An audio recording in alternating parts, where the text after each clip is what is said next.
Thanks for joining us on the latest segment of Moments Off the Mat presented by USA Wrestling. I'm Tony Black, Director of State Services. I'm joined today by longtime and notable wrestling announcer Sandy Stevens. Sandy, thanks for joining us. I'm delighted to talk with you about wrestling. Awesome. I'm looking forward to the interview as well. So always enjoy catching up with you. And obviously the point of the interview today is going to focus a lot around Junior Nationals. This is the week that we would have all been in Fargo. There would have been 5,000 of us or so in the Fargo Dome. And since we can't catch up in person, we're going to do it over the Zoom call today. So Sandy, I'm pretty sure, obviously, I know the answer to this, but many do not. How did you get your start announcing wrestling? And how did that lead to announcing the first Junior National Freestyle Tournament? That's the question I ask most frequently. How did this happen? My late husband, Bear Stevens, was the first head wrestling coach at Kennedy High School in Cedar Rapids, Iowa. And the first year of the new school, he was hosting a tournament. And the night before the tournament, Bear came home from setting up the two mats and all of a sudden went, "Oh no." And I said, "What's wrong?" And he said, "I just realized I don't have an announcer for tomorrow. But since you're going to be there and you know about wrestling, would you sit at the microphone and welcome people and assign the wrestlers to the two mats?" And I said, "Well, I guess so." So the next day, I sat down at the tournament and started announcing and started doing play-by-play.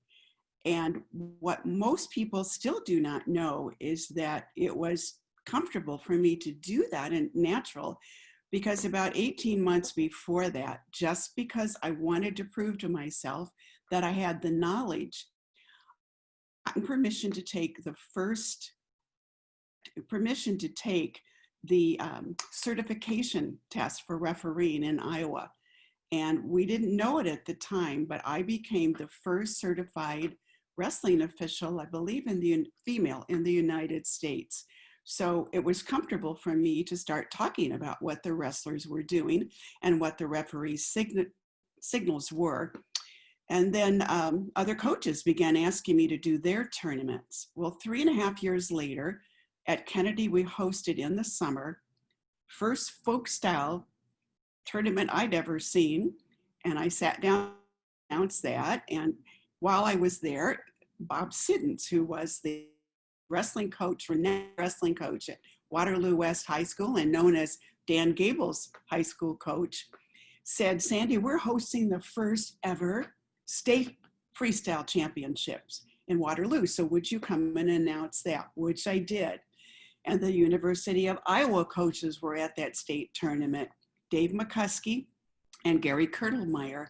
And they said, "We're hosting the first ever USA Wrestling," which was then United States Wrestling Federation, national tournament at the University of Iowa. Would you come and announce that? And I did, and that was 49 years ago, yes. So you say 49 years ago, Sandy, you've announced 48 of the 49 Junior Nationals. That is unbelievable. This year would have been the 50th Junior Nationals. And my 49th. And your 49th, yeah. Unbelievable. I mean, that is really cool, right? One of the mainstays of that event. And some of us will do anything to avoid housework. There you go. That's funny. So your first year announcing the event in Fargo was 1993. Junior Nationals moved there after a brief stop in St. Paul, right, in 1992. Before that, Junior Nationals had been rooted in Iowa. So let me ask a very early Fargo question for you. Do you remember the mosquitoes from the early years? Absolutely. Absolutely. And I believe we had some dinners that were scheduled outside for us in between or after sessions. And they were horrific outside also. Yes. I think they call them the state bird of North Dakota. Last week, it's funny, Sandy, last week I did an interview with Stacey Davis that aired on Friday. And he said the same thing, right? He referred to the mosquito as the state bird of North Dakota. So yes. A little bit of good ribbing for North Dakota with that. So in all the years announcing junior nationals, and obviously the NCAAs, have you ever thought about how many people or how many wrestlers you've announced? And you know, I think of someone like Cale Sanderson. You've probably said his name, I don't know, 50. If you've said it once, right, you probably said it 50 times. I would say I've probably said it a lot more than that because of all of the years in the junior nationals and then in the NCAAs. And even when he was coaching and I needed to call him to the table. But I have no idea how many total. I would love to know. That would be fun. Each year at the junior nationals, I announce how many wrestlers we've had, how many matches, but no longer do I announce each individual wrestler's name. And I think what a lot of people now don't realize is that we used to do that. You know, we didn't have the screens where wrestlers could find out where they were going to be competing. So every single wrestler's name was announced.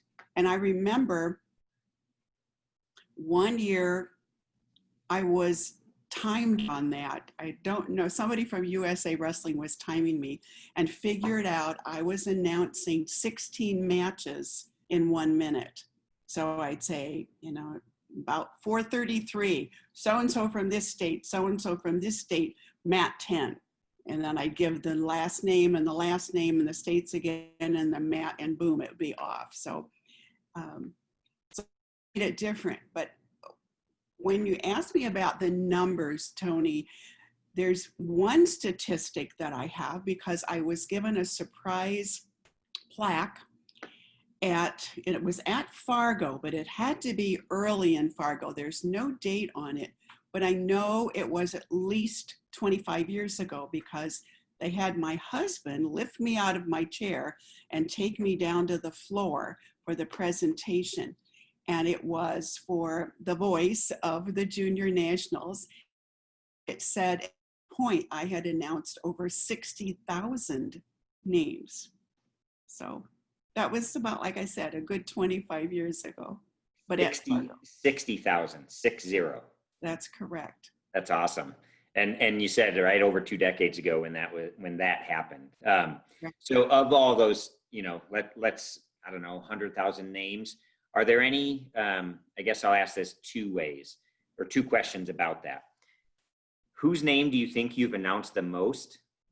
And of all of those names, what do you think was the most difficult and memorable name to pronounce?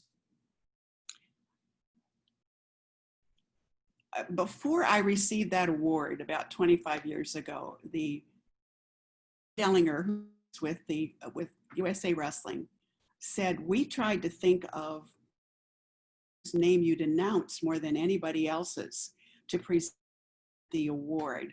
And he told me a name, but then they decided not to get that person. And I said, you're wrong. The person whose name I've announced the most is Wade Chalice. And they looked at me and I said, that's because I was always asking him to get out of the aisles.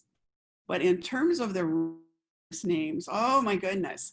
Now you mentioned Cale, obviously. That would be, you know, that would be one of them that I've been honored to say the most times. The one that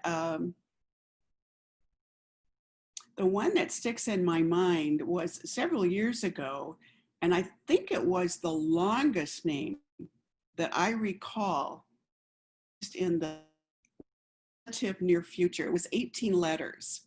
And the young man was from Illinois. I'd never encountered his name before.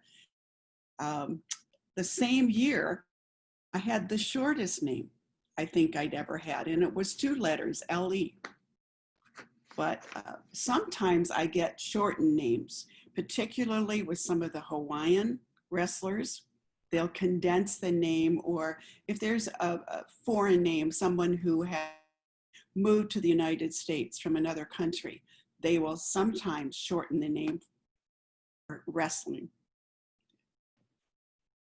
What I refer to that as a stage name. Clearly, I don't have one with Tony Black. It's pretty simple, right? And Sandy Stevens, similarly. Yes. We don't need stage names. But so and I asked this, I'll say Fargo or maybe just junior nationals in general, but do you have a story from your, 49 years or 48 of those 49 years about junior nationals or Fargo that every time you think of, you can't help but laugh?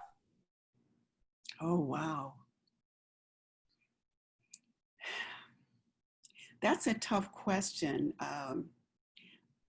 I You're talking about just Fargo, though, correct? Yeah, Fargo, or what I would say is if it's junior nationals, right? We're not having junior nationals. It's so if it's from St. Paul or if it's from, Cedar This would have Falls, been an Iowa early one City. at the University of Iowa. Okay. And I can laugh now. I wasn't at the time, but this was probably the most bizarre experience I've had. It was at a time when a weight class would finish in the evening. Once the last wrestlers in that weight class would finish, then the pairs would tell me what was the time, the limit for their weigh-ins, and they had an hour to weigh in then. So I would announce that weight numerous times and say they had until whatever the time was. And that was also posted. So I finished the tournament. There were still kids working out to weigh in because there were weigh-ins coming. The next morning, I went to the University of Iowa and I walked in the door, and immediately the tournament directors surrounded me and they said, "We need to talk with you." There was a man, a father of a wrestler who did not make weight the night before, who was furious and blamed me for giving the wrong time, blamed me for his son not making weight. Now, everybody else made weight. Everybody else heard the time.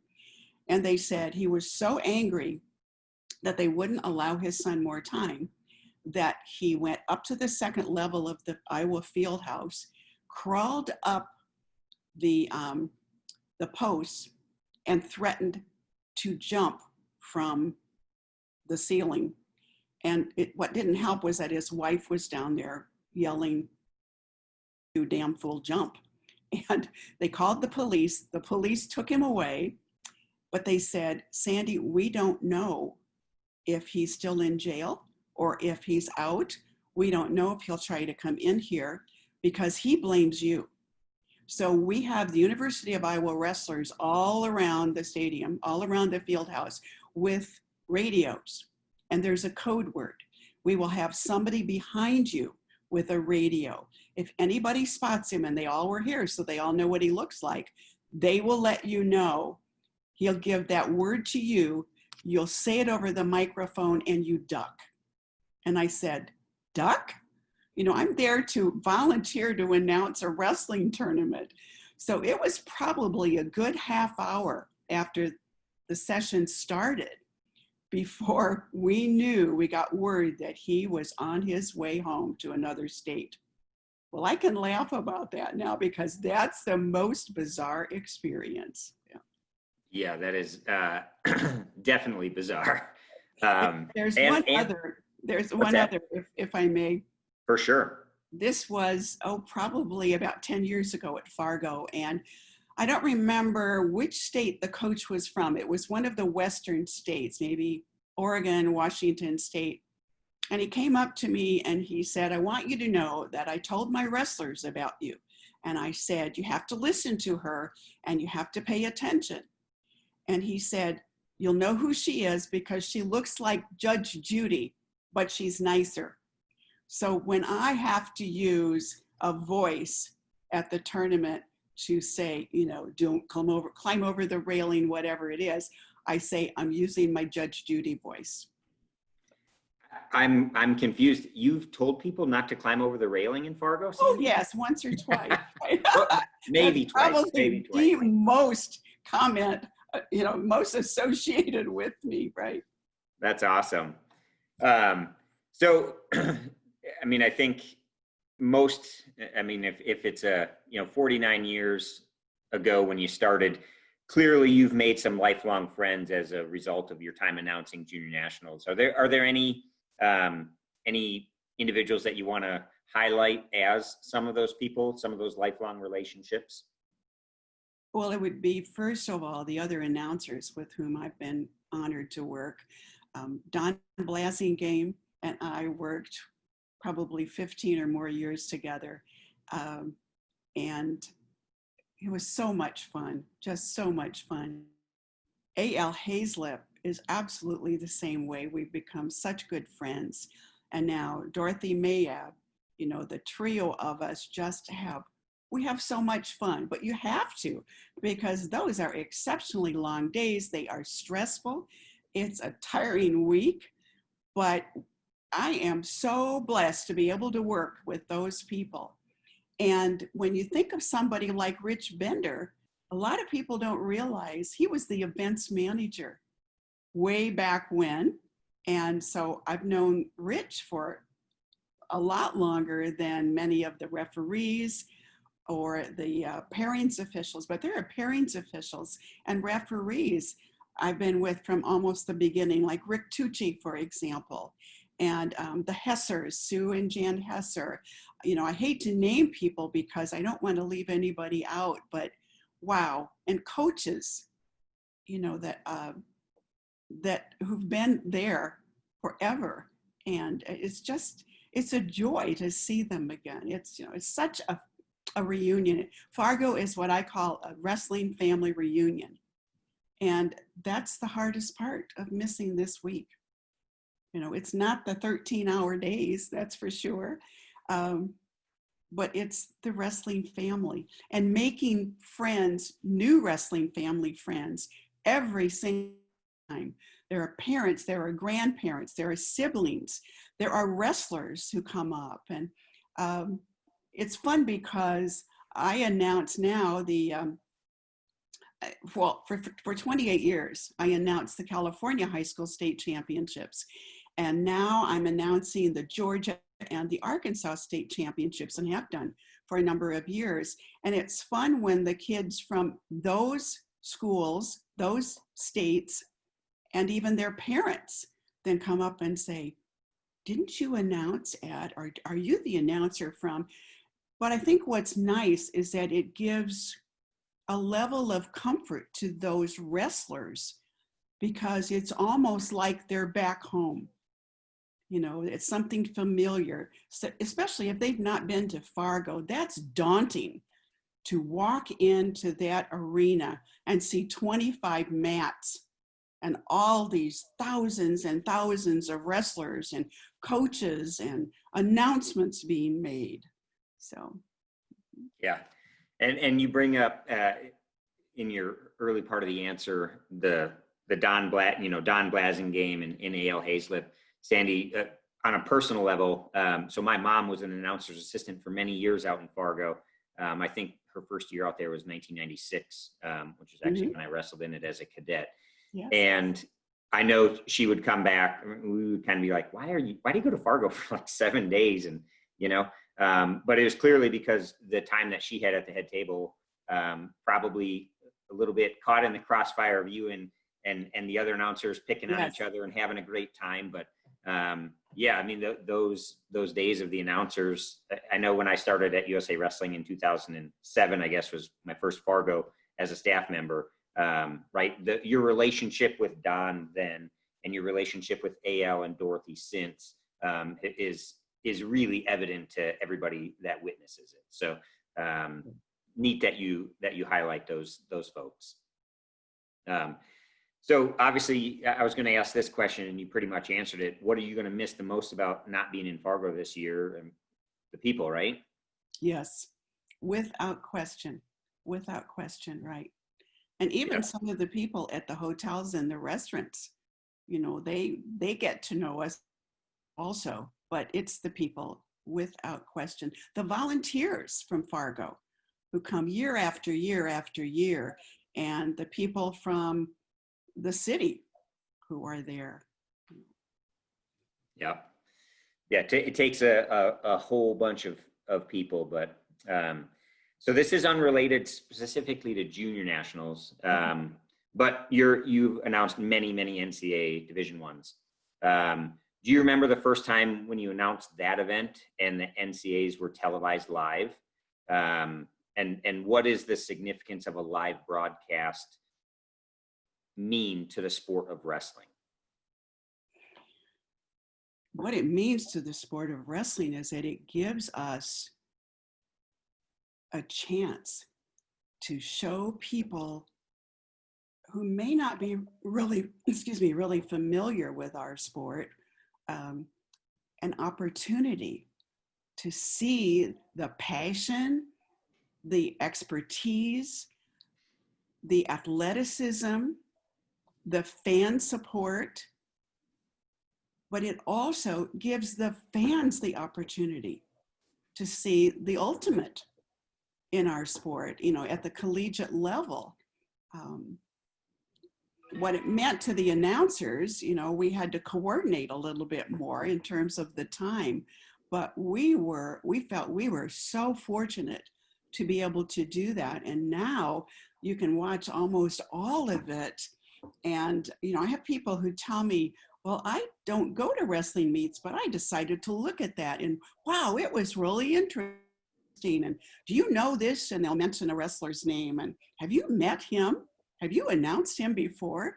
So that's exciting to give our sport, and it is our sport, the opportunity to have that.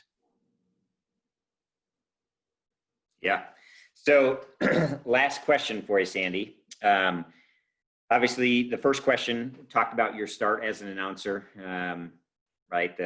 When your husband was like, I need you to pinch hit for us here. So thinking back on that decades of announcing, what would you call the highlight of your career as an announcer? Are we talking just about the junior nationals? So I would say no. I mean, if it is junior nationals, that's great. I would say two. Okay. One would be being able to do the 84 and the 96 Olympics.